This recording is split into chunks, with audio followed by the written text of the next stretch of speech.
제가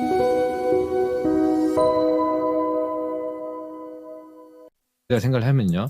네, 이렇게 마젠스타 전문가 만나보실 수 있습니다. 2차 전지에 대한 시각을 주로 이야기를 해주시니까 이쪽으로 왜 안 오르는지, 그리고 엔캠은 정말 강하죠. 이 종목은 유달리 또 강한데 얼마까지 들고 가면 좋을지, 이런 부분들 궁금하신 분들은 토마토 유튜브에 들어가셔서 토마토 증권 통해서 남은 이야기들 함께 해주시면 좋을 것 같습니다. 네, 종목 궁금하신 분들은 진짜 쉬운 진단 지금부터 함께 해주세요. 두 가지 참여 방법을 통해서 여러분들의 고민 해결해드리고 있습니다. 게시판에 올리실 때는 종목명, 매수가 비중, 그리고 추가적으로 궁금하신 사항이 있으면 이 종목과 얽힌 사연에 대해서 쭉 좀 풀어주세요. 그러면은 채택 가능성이 더 높아집니다. 그리고 전화 상담은 02-325-8200번으로 받고 있으니까요. 많이 올려주시기 바랍니다. 지금 여러분들 박민철님, 그리고 작은 소나무님도 이렇게 안녕하세요 손인사 해주고 계세요. 그리고 또 동그라미님 우아해 보인다고 감사합니다. 오늘 이렇게 오고 가는 덕담 속에 싹 트는 따뜻함으로 저희 진짜 쉬운 진단 채워보도록 하겠습니다. 첫 번째는요, 저희 전화 받아보도록 하겠습니다. 어떤 고민을 안고 계신 분일지 지금 바로 연결해보죠. 안녕하세요, 시청자님. 안녕하세요. 예, 반갑습니다. 예. 어떤 종목이 궁금하세요? 하나금융지주인데요. 네. 좀 높은 자리에서 사는데 약수익정이거든요. 56,300원. 네. 요거 어떻게 매도가를 봐야 되는지 하고요. 이 종목 비중 어떻게 되세요? 20%요. 20%. 좀 낮으면은 배당을 받을 텐데 네. 평균 단가가 높아서 그냥 저거 하면은 네. 이익 실현하려고 생각은 하고 있는데 매도가는 어떻게 잡아야 되는지 알고 싶어서요. 근래 오르고 나서 사셔가지고 지금 높은 매수 단가가 약간은 고민이시고 개인적인 지금 계획으로는 배당 받는 것보다는 좀 약수익이라도 수익 실현하는 게 낫지 않을까 이렇게 좀 마음을 잡으신 거죠? 예. 알겠습니다. 저희가 배당 받고 추가 수익이 나올지 아니면은 지금 좀 올랐을 때 파는 게 좋을지 이 부분 좀 타진을 해볼게요. 전화 끊지 마세요. 네. 예, 오늘 많이 올랐습니다. 오늘 6%가량 오르면서 58,900원의 거래를 마쳤고요. 시청자님 사신 가격보다도 약간 위쪽에 자리 잡고 있습니다. 많은 수익은 아니라서 약간은 수익을 내면서도 한켠으로는 좀 불안한 감이 있으신 우리 시청자분이셨는데요. 배당을 받는 게 나을지 아니면은 좀 시세 차익을 노리고 빨리 빠져나오는 게 좋을지 운영님 의견 어떠신가요? 예, 일단은 배당에 대해서 말씀 좀 드리면, 일단은 예사가 지금 2월 28일 기준으로 해서 1,600원 배당을 공시가 나왔어요. 네. 이게 배당을 좀 잘 봐야 되는 게 작년도 이제 배당제도 개편이 좀 됐지 않습니까? 그래서 회사에 따라 좀 다릅니다. 대체적으로 작년 12월 31일 기준으로 해가지고 배당이 확정된 회사들도 많지만은 대체적으로 금융주식 회사를 중심으로 일부 대형사 같은 경우는 올해 주총을 통해 가지고 배당금이 확정이 좀 되고 따로 배당락이 좀 결정이 좀 돼요. 예사 같은 경우는 봤더니 2월 28일 날 배당 기준일로 확정이 좀 됐거든요. 28일이니까 배당락은 아마 27일 날 좀 되겠죠. 27일 날 무슨 요일인지는 모르겠지만은 27일 날 해서요. 평일 정도 된다 한다면 화요일이요. 네, 화요일이면 27일 날 배당락이 좀 되겠네요. 그러면 28일 기준으로 해서 1,600원 정도 배당이 좀 되는 거니까. 근데 지금 주가의 변동성이 크기 때문에 배당은 별로 의미가 없을 것 같아요. 과거처럼 작년 연말 기준으로 해서 배당락이 결정 때는 주가의 변동성이 크지 않을 때는 배당금 자체가 의미가 있는데 요즘 주가가 많이 오른 상태에서 1,600원 정도는 오늘 같은 경우도 지금 3,200원 움직였지 않습니까? 그래서 저는 배당을 별로 신경 쓸 필요는 없다고 봐요. 배당보다는 지금 중요한 것 자체는 지금 주가가 올라간 이유 자체가 다음 주에 좀 발표가 좀 되는 26일 날, 5일 날 발표를 예상을 하고 있지 않습니까? 정부의 저 밸류업 프로그램과 관련된 정책 때문에 주가가 지금 다시 지난주에 잠깐 쉬었다가 좀 올라가고 있는 거거든요. 가장 이제 수혜를 받을 수 있는 쪽이 현재 시장에 알려지고 있는 쪽이 이제 은행주 쪽이니까. 근데 은행주와 저밸류업 정책 자체가 어떻게 좀 나올지 저도 궁금한 내용인데 분명히 저는 저 실효성 있는 정책은 나올 것으로 봐요. 다만 은행주한테는 저는 긍정적인 쪽으로 나올 가능성이 많지 않다고 봐요. 그 이유가 일단은 은행주 같은 경우 지금 가장 우려된 부분 자체가 PF 부실과 관련해 가지고 아직 은행주들에 대한 부실 채권 자체가 아직 결정이 안 났거든요. 지금 다 대체적으로 좀 미뤄져 있는 상태지 않습니까? 대체적으로 선거 이후에 부실 부분 자체를 워크아웃이라든가 정리할 거라는 전망이고, 또 실질적으로 만기가 5월에 많이 집중돼 있다. 그렇죠. 거기에다가 작년 4분기 실적 자체를 보시게 되게 되면 일부 증권사들도 마찬가지고 은행사들 같은 경우도 그 부실 부분을 일부 정리를 좀 하면서 실적들이 대폭적으로 안 좋아졌거든요. 하나금융지주 같은 경우도 대체로 7, 8천억 정도 단기 순이익 난 회사가 4천억 정도가 줄어들었어요. 근데 상대적으로 하나금융 자체는 상대적으로 다른 은행사에 비해서 재무 건전성이 부실채권 비율이 낮아요. 선제적으로 우리나라 7대 금융지주 회사 중에서 가장 타이트하게 부실채권 관리를 하고 있는 쪽이 하나금융지주입니다. 그래서 제가 은행주 살 때는 하나금융지주가 탑이다. 제가 그렇게 얘기하고 있는 쪽이고, 그러다 보니까 또 실질적으로 현재 시장에서 이슈화되고 있는 그 PBR과 ROE 관계를 본다 한다면 가장 PBR도 상대적으로 낮으면서 ROE 지표가 가장 높은 회사가 하나금융지주입니다. 그래서 하나금융지주가 지금 보시면 오늘 신고가가 나왔어요. 다른 아마 신한지주라든가 종목들은 상대적으로 못 올랐어요. 왜냐하면 하나금융지주 같은 게 저점에서 지금 50%, 60% 올라왔거든요. 그러면서 그럼에도 불구하고 오늘 신고가가 나온 이유 자체가 은행주 내에서 여전히 탑은 하나금융지주예요. 지금 하나금융지주가 PBR로 따지면 0.4 정도 되는 거고 자기자본율이 9% 정도 되는 거거든요. 작년 4분기 안 좋게 나왔음에도 불구하고. 근데 제가 은행주가 좋게 나오지 않을 가능성이 크다는 것 자체가, 은행주는 중요한 것 자체가 향후 어떤 그 PF 부실에 대비해 가지고 은행사 같은 경우는, 은행주 같은 경우는 재무 건전성을 많이 따집니다. 국제 기준에도 있지 않습니까? 자본제도 관련해 가지고. 그래서 또 그런 부분도 있고요. 그다음에 저 PBR 정책 자체가 국내 시장에 물론 저평가를 해소할 수 있는 그런 부분이기도 하지만은, 근데 이제 은행주 같은 경우 보시면 시중은행 같은 경우, 하나금융주 같은 경우 외국인 지분율이 무려 70%예요. 만약에 배당을 확대한다, 신한주주도 마찬가지일 거고, 그다음에 KB금융주도 60%, 70%거든요. 즉 은행주 같은 경우는 국내 개인 투자가들이라든가 연기금이 가지고 있는 게 거의 없어요. 그럼 배당금을 확대를 한다면 돈이 어디로 가겠습니까? 외국인들한테 넘어갑니다. 외국인들한테 배당이 확대. 그래서 저는 은행주와 관련해 가지고 배당 확대 정책이라든가 그게 나올 가능성이 많지 않다고 봐요. 재무 건전성도 중시해야 될 거고, 배당을 많이 확대하면 할수록 외국인 지분율이 60%, 70%가 넘기 때문에 배당금 자체도 그런 부분에서는 좀 약간 상대적으로 좀 주가는 잘 가고 있지만 경계할 필요가 있지 않겠는가, 그렇게 좀 말씀 좀 드리고 싶고, 그렇다 한다 하더라도 주가 밸류로 따지면 주가가 지주 관련해 가지고 주주 환원 정책과 관련된 강력한 정책이 은행주에 안 나온다 한다 하더라도 주가 자체가 싸다. PBR 0.4 정도의 ROE 지표가 9 정도 되면 정상적으로 따지면 PBR 지표 자체가 최소한 0.6 정도는 가야 됩니다. 그러면 0.4라고 그랬으니까 현재 주가 수준으로 따지면 50% 정도는 올라가야지 PBR과 ROE 관계로 따지면 적정한 주가이거든요. 그럼 50%면 주가로 따지면 거의 9만 원이거든요. 9만 원도 가도 주가가 쌉니다. 우리나라 은행주 자체가. 근데 제가 9만 원 정도 목표 주가 제시하면 쉽지가 않죠. 다른 방송 들으신 분들이 적극적으로 주식을 사실 것 같은데, 그 정도까지 밸류 자체는 싸다고 보시면 될 것 같고요. 일단 추가 상승 여력은 있다고 봅니다. 저 PBR과 관련된 정책 자체가, 일본 같은 경우도 저 PBR 정책 이후에 가장 주가가 많이 뜬 게 은행주거든요. 그래서 충분히 우리나라 은행주 자체가 주가가 싸기 때문에 가져가야죠. 다만 주가 많이 올랐고, 그 종목 같은 경우 거의 4만 원대에서부터 지금 거의 6만 원까지 50% 올라왔기 때문에 빠르게 가지는 않습니다. 저는 6만 8천 원 정도까지는 최소한 가져가보자, 그런 또 전략을 제시하도록 하겠습니다. 네, 목표 주가 6만 8천 원 설정해 드렸는데요. 시청자님, 배당을 받으시는 것보다 지금 꾸준히 좀 들고 가서 수익을 극대화하자라는 의견 드렸습니다. 답이 좀 되셨어요? 여보세요? 네. 그러면은 재매수를 생각하려면 가격대를 좀 알려 주세요. 시청자님, 그러면 팔았다가 재매수 시점 말씀하시는 거세요? 아니면 예, 지금 예. 아, 네. 이런 고민도 좀 있으신 것 같은데 이 전략에 대해서는 어떻게 생각하세요? 네, 비중이 몇 프로 정도 되시죠? 20%입니다. 근데 그냥 20% 정도 가져가도 될 것 같아요. 또 앞서 이제 주가 떨어지면 또 배당에 대한 메리트가 있는 거거든요. 주가가 오른 상태에서는 변동성이 나올 수가 있겠지만은, 네. 최근에 주가가 좀 조정을 좀 받았고요.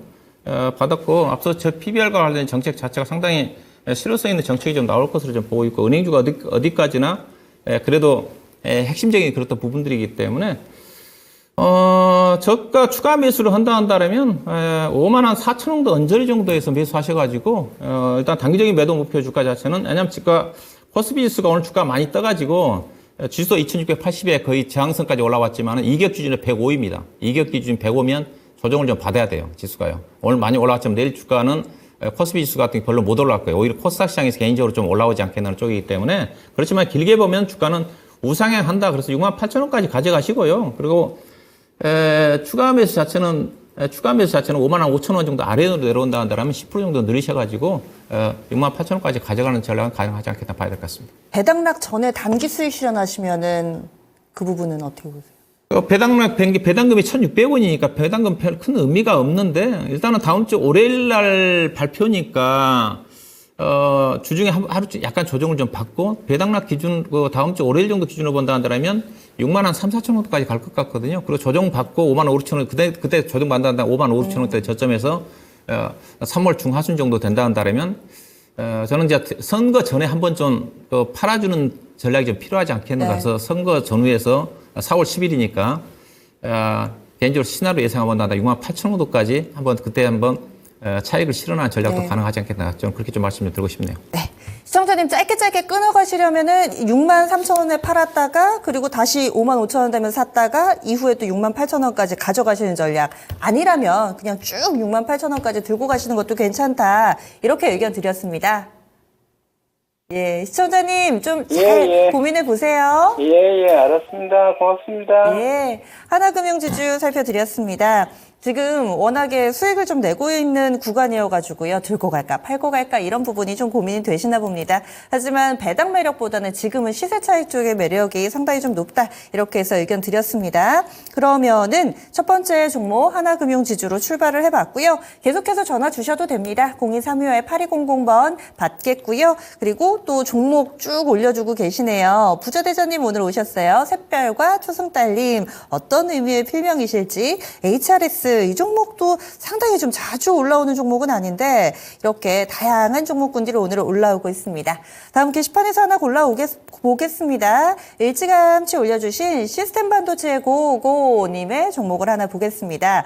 아마 포트폴리오 전체가 어떻게 구성되어 있으실지도 저는 좀 궁금하긴 하거든요. 반도체로 다 꾸리셨을까? 왜냐하면 필명이 또 시스템 반도체 고고님이셔서 ISC 신청해 주셨고요. 77,150원이 매수가입니다. 비중이 15%고요. 이 종목 반도체 비메모리 반도체 이 소킷 그리고 또 AI 성장성, 실적 이런 부분들이 다 괜찮아 보여서 그래서 매수를 하셨대요. 중기적으로 봐도 될지 목표가 전망 부탁드립니다 하셨습니다.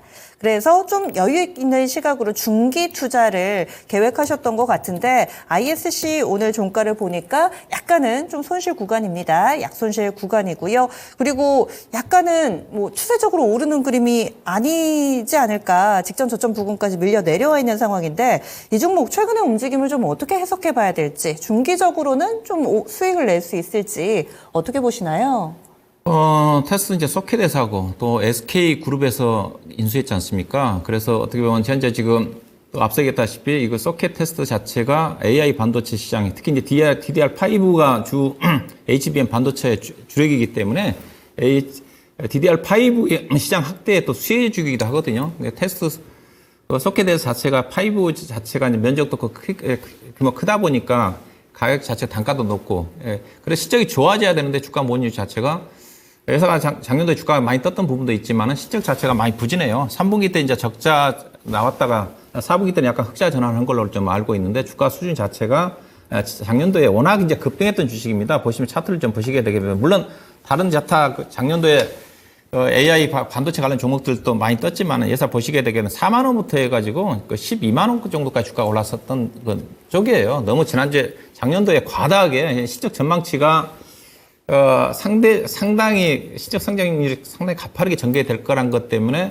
주가가 좀 올라갔는데 앞서 얘기했다시피 작년 3분기 때 아마 80억 정도 적자 정도 났을 거예요. 그러다 보니까 실적이 곤두박질 치다 보니까 실적을 좀 SK 하이닉스의 어떤 그 시너지 효과도 기대했던 건데 생각보다 실적 자체가 반영되지 않으니까 그 실망감 때문에 주가가 좀 못 올라가고 있다고 봐야 될 것 같은데 그래서 현재 시가총액이 1조 6천억입니다. 그래서 SK가 분명히 이제 HBM 반도체 시장의 성장을 좀 주도를 하고 있는 쪽이기 때문에 관련 수혜를 좀 받으면 실적 자체는 좋아질 겁니다. 그렇지만은 현재로 봐서는 실적 전망치 자체가 좀 더디게 진행이 좀 되니까 다른 여타 종목도 AI 반도체 앞서 테크닉 같은 경우도 SK 하이닉스에 밀접한 관계를 가지고 있어서 관련 종목 주가가 급등에도 불구하고 이 종목은 좀 부진한 흐름이거든요. 그래서 좀 시간이 좀 필요하겠지만은 주가는 충분히 손실 보지 않고 7만 7천 원 정도 약간 손실 구간인데 어느 정도 수익을 좀 내고 나올 수는 있겠지만은 예사가 앞서 얘기했다시피 시가총액이 지금 1조 6천억 달러짜리 주식이고 2025년도 실적 기준에 지금 PER 단위로 25배 정도, 20배가 조금 넘습니다.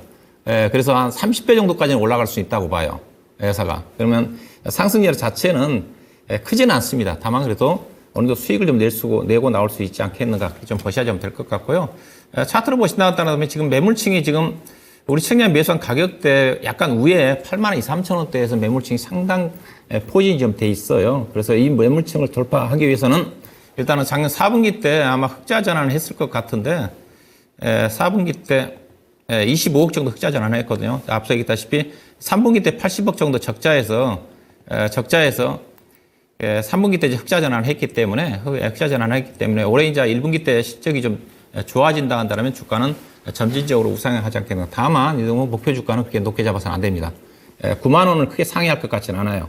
그래서 9만 원 5천 원 정도, 9만 원 2천 원 정도에서 5천 원 정도가 적정하게 매도할 수 있는 가격이니까 오히려 주가가 현재 지금 떨어진 시점에서 7만 4천 원 아래 정도 내려온다 한다면 10% 정도 추가 매수 하셔가지고 9만 2천 원과 9만 5천 원 정도 사이에서 매도할 수 있는 기회는 최소한 제가 보기엔 한두 달 내에 올 수 있지 않겠는가. 그래서 7만 4천 원대 아래 정도에서 추가 매수를 좀 하시고 매물층이 두텁게 포진되어 있는 가격대가 지금 현재 9만 2천 원, 9만 5천 원, 9만 3천 원 정도 사이니까 이 가격대에서 한번 차익 실현하는 그런 관점에서 대응할 필요가 있지 않겠는가 그렇게 봐야 될 것 같습니다. 네, 지금은 손실권이지만 수익 낼 수 있는 방법에 대해서 고민을 해봤습니다. 7만 4천 원에서 추가 매수를 조금 해주셔서 평균 매수 단가 약간은 좀 낮추시고요. 목표 주가는 9만 2천 원에서 9만 5천 원 정도. 큰 업사이드까지는 아니지만은 그래도 손실 내고 나올 만한 종목은 아니다. 이렇게 의견을 내주셨어요. ISC 살펴봤습니다. 그 사이에 저희 게시판 보니까 속해 좋다던데 ISC, 리노공업 어느 게 좋을까요? 이렇게 질문을 주셨는데 예전에 한창 ISC 지지부진할 때는 TFE가 갔다가 뭐 마이크로 컨텍스 이런 종목군도 있고 속해 타는 업체들 꽤 많잖아요. 투픽은 어떤 종목 보세요? 예, 현재로 봐서는 리노공업이 가장 신선하게 움직임이 전개되는 게 앞선 게 그 ISC도 괜찮은데 작년도에 워낙 주가 시세가 분출하면서 때가 탔어요. 그래서 매물층이 두텁게 포진되어 있기 때문에 뚜렷하게 시적이 좋아지지 않으면 이 종목이 무거워요. 현재로 봐서는 좀 더 가볍게 움직일 수 있는 종목이 위에 매물층이 없는 주식이 리노공업입니다. 네, 그렇군요. 이렇게 사실은 제가 게시판에 올라와서 바로바로 이렇게 질문을 드렸는데도 운용님은 마치 주식 백과사전 같으시죠. 제가 질문만 하면 이렇게 쫙 데이터가 펼쳐지시나 봐요. 리노공업이 확실히 조금 수급이 덜 꼬여 있고 덜 영향을 받았기 때문에 더 신선하다. 조금 더 전망이 있지 않나 이렇게 해서 의견까지 드렸습니다. 다음 게시판 종목 좀 더 보겠습니다. 시간의 거래 움직임 좀 보시는 분들도 계시는 것 같고요. 저희가 다 못 봐드리는 종목군 그리고 질문들은 우리 게시판에 있는 고수분들께서 조금은 도와주시면 좋을 것 같아요. 주식과 관련된 질문들 올라오는 경우들도 있는데 여러분들이 아는 선 내에서는 다양하게 또 의견 주시면 좋겠습니다. 다음으로는 구리구리 너구리님의 종목 알아보겠습니다. 유튜브로 올려주셨고요. 이 종목이 바로 넥스트칩입니다. 넥스트칩을 19,000원에 사셨대요. 비중이 20%, 손실을 꽤 보고 계셔요. 지금 자율주행 모멘텀 보고 사셨는데 이 종목이 너무 박스권인 것 같다고 진단 부탁드립니다 하셨습니다. 얼마 전에 퓨런티어도 그렇고 알게 모르게 자율주행 관련된 종목군들 진단 신청이 많습니다. 왜냐하면 철저하게 소외를 받고 있고 또 미국에서도 자율주행 관련해서 다소 좀 노이즈가 발생을 하고 있죠. 그래서 예전만 같은 그런 주가 움직임을 기대하기 쉽지 않은 상황인데 과연 넥스트칩 이 손실을 어떻게 메울 수 있을까요, 운용형님? 예, 연초에 이제 그 세스 2024에서 올해 이제 자율주행 레벨 폰가요? 예, 네, 포가 상용화 좀 되면서 본격적으로 자율주행 시대가 열릴 거라는 것 때문에 상당히 기대감을 좀 많이 가졌는데 앞서 얘기했다시피 최근에 미국 쪽에서 자율주행 도입 시기 자체를 조금 늦춰질 거다. 그것 때문에 조금 모멘텀이 조금 꺾였어요. 예, 꺾여서 1월 효과도 좀 끝나다 보니까 그 자율주행 관련 종목도 전반적으로 좀 부진하거든요. 현대오토웨버를 중심으로 해가지고 넥스트칩도 주가가 이 종목은 별로 근데 1월 효과 때문에 주가가 별로 움직이지도 못했어요. 보시면 1월 달에 주가가 잠깐 19,000원대 정도 올라갔다 좀 밀려버렸는데 별로 움직임이 없던 주식인데 주가가 좀 많이 떨어진 이유 자체가 상대적으로 예사 주가 자체는 예사가 그 재무내용 자체가 안 좋습니다. 시가총액 보시면 그래서 제가 이거 넥스트칩은 제가 1월 효과 18,000~19,000원일 때 이거는 좀 사서는 안 된다는 얘기했던 주식인데 시가총액 2,400억인데 보시면 이거는 조금 경계를 해야 되는 이유 자체가 작년도 예사가 지금 4분기 때 단기 순손실 130억 났거든요. 누계로 282억 났습니다. 282억 났는데 예사가 지금 자본 총계가 지금 이제 100억밖에 안 남았어요. 100억밖에 안 남았습니다. 1년에 예사가 보시면 지금 최근에 3년 평균 적자가 200억이 넘지 않습니까? 2021년도에 216억 단기 순손실이 났고 2022년도에도 274억 손실이 났고 작년도에 282억 손실이 났는데 현재 예산은 자본이 110억밖에 안 남았어요. 유증할 수도 있겠네요. 올해 예산 무조건 유증합니다.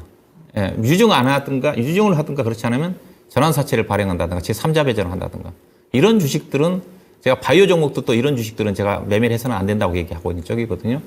성장성 있는 회사들은 현재 지금 고금리 수준이 여전히 진행되고 있기 때문에 자체적으로 자금 조달 해결되지 않은 회사들 같은 경우는 경계를 할 필요가 있다. 이게 자율주행 관련 종목들 넥스트칩이 그런 회사라고 좀 보시면 돼요. 이게 올해는 110억 정도밖에 안 남았으니까 올해 무조건 예사 생각하면 최소한 150, 200 정도 적자 난다고 보셔야 되거든요. 그렇게 생각을 해야 되는 거잖아요. 그래서요. 그렇죠. 예, 그러면 회사가 자금 조달 이슈가 해소가 되기 전까지는 주가가 올라가기 힘들어요. 그래서 추가 매수는 자제할 필요가 있을 것 같고요. 일단은 주가는 그래도 성장성 있는 산업이니까 어느 정도 바닥은 좀 나온 게 아닌가 생각이 좀 되는데 개인적으로 종목은 반등 시점 매도 의견을 제시해 드리고 싶어요. 그래서 다른 자율주행 관련 종목 중에서 좀 더 같은 시점에서 1월 효과 때문에 주가가 급등했다가 떨어진 종목들이 올라갈 때 그들 종목들이 더 빠르게 갑니다. 관련된 종목들이 많이 있으니까 이 종목은 개인적으로 좀 손절을 좀 자금 조달 이슈가 해소가 될 때까지는 매도 의견을 제시해 드려야 될 것 같고요. 일단 15,000원 정도 언제 정도 올라온다 한다면 매도하셔가지고 다른 종목 쪽으로 교체하는 전략을 좀 제시해 드려야 될 것 같습니다. 네. 지금 재무 상태가 좋지가 않습니다. 그래서 이 부분도 잠재적인 리스크일 수 있기 때문에 좀 빨리 나오는 전략을 세워드렸습니다. 다행히도 바닥 대비 이렇게 조금씩 반등해 나가고 있는 국면이니까요. 여기서 원금 회복까지 크게 욕심내지 마시고 일정 부분 반등 나왔을 때 정리를 해서 다른 종목으로 수익을 내보자 의견 드렸습니다. 그래서 반등의 목표치는 15,000원 설정해 드렸으니까요. 물론 사신 가격 대비로는 손실 구간이어서 이 결정이 쉽지만은 않으실 겁니다. 하지만 더 큰 손실을 막기 위해서는 이 결단이 필요합니다. 구리구리 너구리님 저희와 늘 자주 함께해 주셔서 아마 어느 정도 주식에 대한 이해도도 있으시고요. 또 많은 경험이 있으시리라 믿습니다. 이번에 넥스트칩 조금은 다른 종목으로 만회의 이 기회를 노려보는 게 어떨까 이렇게 해서 의견 나왔으니까 한번 고민해 보시기 바라겠습니다. 다음으로는 지금 쭉 종목도 올려주고 계시고요. 스마일님 반갑습니다. 그리고 곰님 오셨어요. 곰님 이렇게 글 남겨주고 계시고 그리고 지금 여러 가지 종목에 대해서 얘기를 나눠주고 계시는데 다음 종목 한번 넘어가 보겠습니다. 이번에도 반도체네요. 부자대자님이 제우스를 올려주셨거든요. 오늘 반도체 신청 많습니다. 제우스 19,000원에 비중이 20%입니다. 무증 받으셨대요. 무증 받으셨는데 단가로 손절가 매도가 단기, 그러니까 단기로 손절하고 매도가 부탁드린다고 오늘도 올라갔다가 다시 내려왔는데 추가 매수도 괜찮은지 추가 매수해서 또 가격을 낮출 그런 계획도 열어두고 계신 듯 보입니다. 오늘의 종가 18,210원이고요. 오늘 장중에 좀 매도를 걸어놨으면 이렇게 좀 싶으셨을 것 같아요. 장중 고점은 19,420원까지 갔다가 요즘 들어서 계속 올라가면 밀리고 꼬리가 달리고 있는 흐름이어서 좀 답답하실 것 같습니다. 제우스 장중에 들썩이지나 말지 이러면 또 설레게 되잖아요. 실컷 설레게 해놓고서 반납하고 하니까 우리 부자대자님이 조금은 속이 타셨을 것 같아요. 큰 손실 구간은 아닙니다. 이 종목 어떻게 할까요, 운용형님? 예, 제우스는 본래 이제 디스플레이 장비 쪽에 대한 매출 비중이 많았는데 최근 들어서 이제 반도체 장비 쪽에 대한 매출 비중이 많이 늘어나고 있는 쪽이고요. 그다음에 회사가 아마 로봇 사업에도 좀 진출 좀 하고 있을 거고요. 회사가 좀 무상증자 무려 200%를 했어요. 200%를 해가지고 보니까 2월 8일날 신주 물량이 상장됐으니까 어느 정도 무상증자와 관련해가지고 무상증자 받으신 분들 물량은 어느 정도 소화가 좀 된 것 같아요.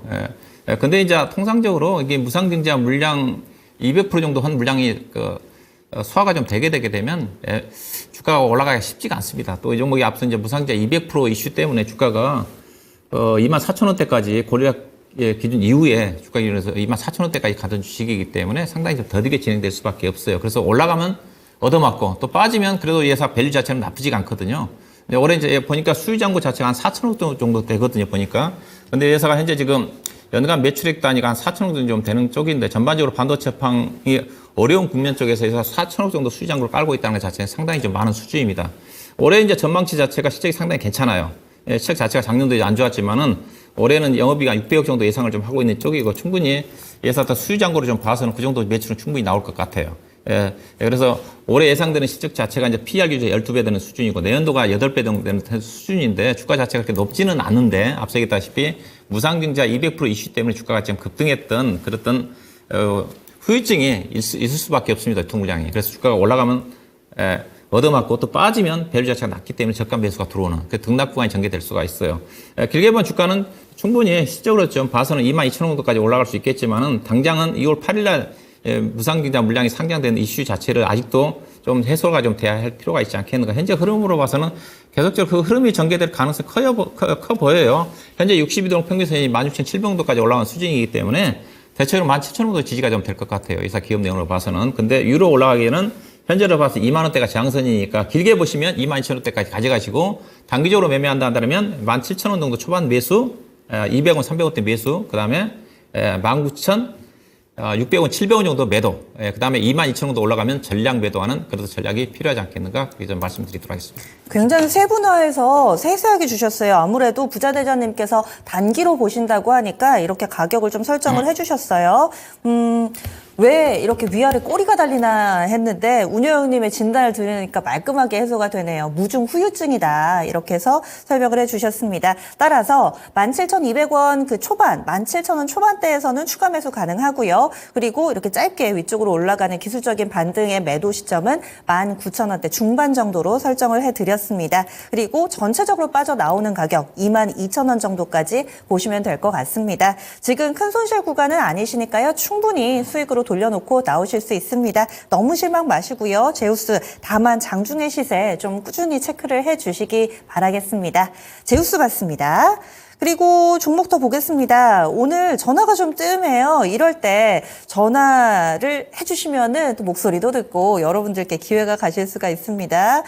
전화 상담이 뜸하다 보니까 게시판의 경쟁률이 높습니다. 오늘 일찍 올렸는데 좀 힘드네요. 이렇게 다소 좀 실망 섞인 목소리도 내주셨는데 저희가 좀 골고루 봐드리다 보니까 그렇습니다. 시선이 조금 분산되고 있는 게시판의 상황이고요. 다음 종목 하나 좀 넘어가 볼까요? 너무 IT에만 쏠렸나요? 작은 소나무님 오랜만에 오셔가지고 저희가 현대모비스 체크해 보겠습니다. 현대모비스 오늘 다른 현대차 그룹주 대비 많이 올랐죠. 궁금하더라고요. 짚어보겠습니다. 사신 가격이 23만 4천 원이고 비중이 13%세요. 오늘 드디어 수익 구간인데 중장기 대응 전략 부탁해요 하셨습니다. 오늘 수익 구간 돌려놓으신 거 축하드립니다. 현대모비스 유달리 오늘 강했습니다. 이유도 좀 궁금해지고요. 중장기적으로 이 종목은 얼마까지 볼 수 있을까요, 운영형님? 네, 뭐 최근에 완성차에 비해서 현대모비스가 상대적으로 못 올랐어요. 네. 상대적으로 못 올랐습니다. 그래서 오늘 좀 현대차, 기아차는 대체적으로 약간 쉬었지 않습니까? 현대차는 보합이었고 기아차는 약간 좀 올라왔잖아. 기아차는 계속 지금 박스권의 움직임 전개되고 있는 쪽인데 최근 이제 실적을 보게 되면 현대모비스가 약간 실적이 물론 현대차, 기아차도 예상치 조금 부진했지만은 바로 현대차, 기아차 같은 경우는 주주 환원 정책이 발표가 좀 되면서 빠르게 움직임 전개됐고 현대모비스는 실적도 약간 부진했지만은 그렇다 정책적인 효과 자체가 언급이 없었기 때문에 상대적으로 부진했던 건데 오늘 주가가 좀 튕겨 올라간 것 같습니다.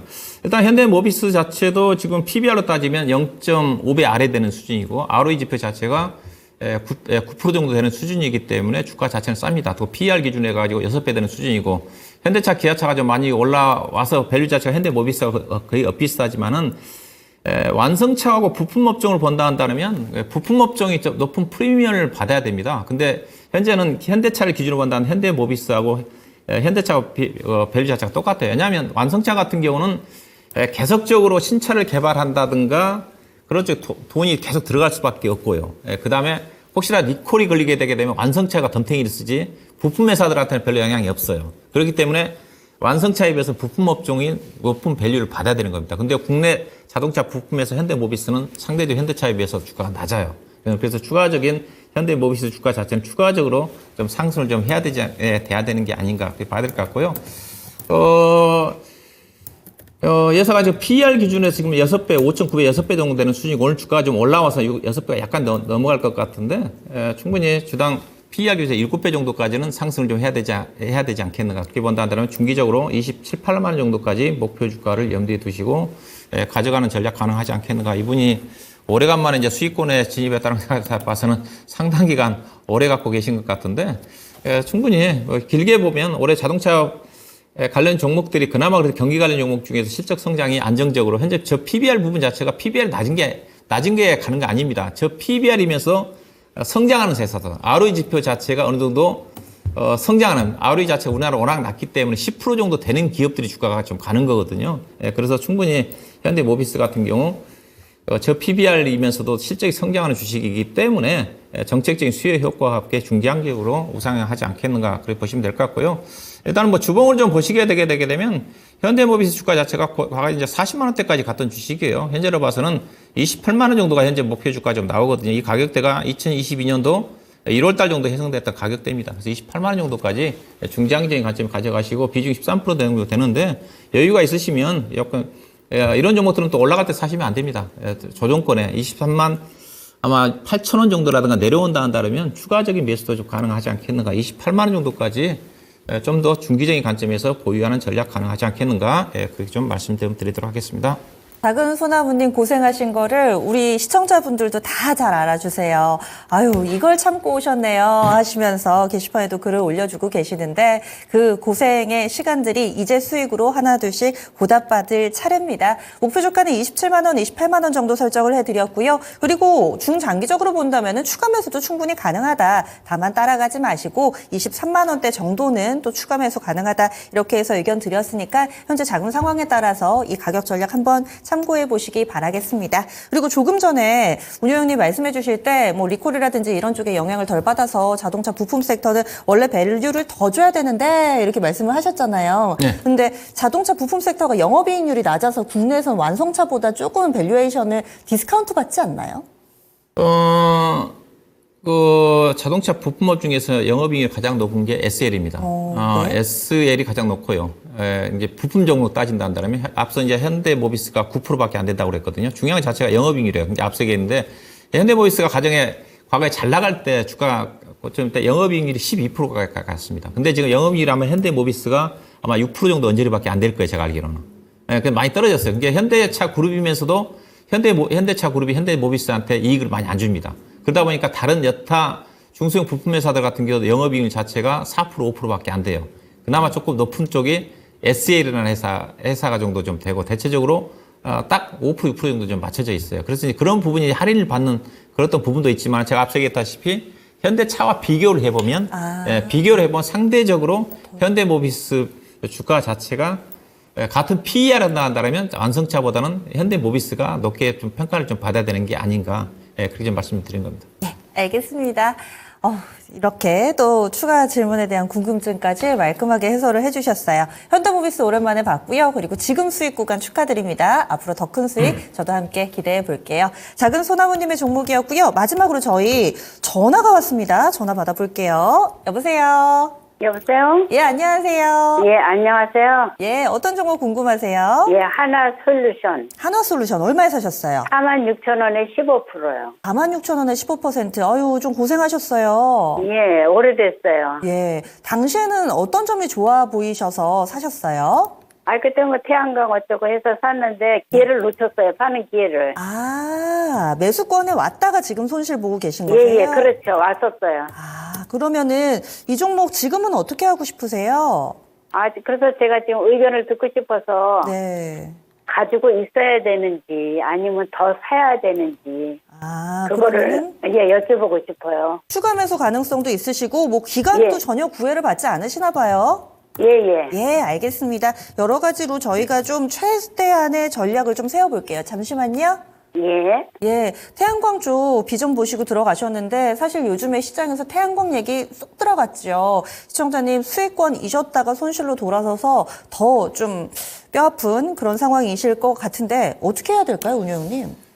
그렇죠. 모멘텀이 바뀌었죠. 요즘 시장 자체가 앞서 저 PBR 부분 자체가 갑자기 시장에서 부각되면서 저는 시장의 판이 바뀌었다. 이제 그렇게 얘기를 하고 있는 쪽인데 그러다 보니까 과거에 주목을 받았던 섹터들 같은 경우 전혀 지금 시장의 관심권에 멀어져 있는 쪽인데 대표적으로 신재생에너지 태양광 쪽이에요. 물론 업황 자체도 작년도 하반기부터 좀 많이 안 좋아진 부분도 있고 그래서 또 시장 자체가 앞서 이제 저 PBR 정책으로 가다 보니까 저 PBR도 아니고 성장주도 아니게 되게 되면 시장에 주목을 좀 못 받거든요. 이제 그런 쪽이라 봐야 될 것 같은데 하나솔루션은 결국 이제 미국 쪽에 대한 신재생 확대 정책이 좀 나와야 수혜를 받을 수 있는 쪽이거든요. 미국의 상업용이라든가 가정용 쪽에 거의 시장 점유율 아마 20% 30% 정도까지 좀 되면서 미국 쪽에 신재생 확대 정책 수혜를 좀 받을 수가 있는 쪽인데, 앞서 지금 전기차 관련 종목들도 지난 주말에 바이든 대통령의 친환경 정책 자체를 약간 좀 후퇴하는 발언을 했지 않습니까? 네. 노조의 어떤 달래기가 그런 정책도 있지만은 아무래도 이거 신재생에너지 관련 부분 자체도 같이 좀 연동해서 영향을 받을 수가 있거든요. 상대적으로 덜 하겠지만은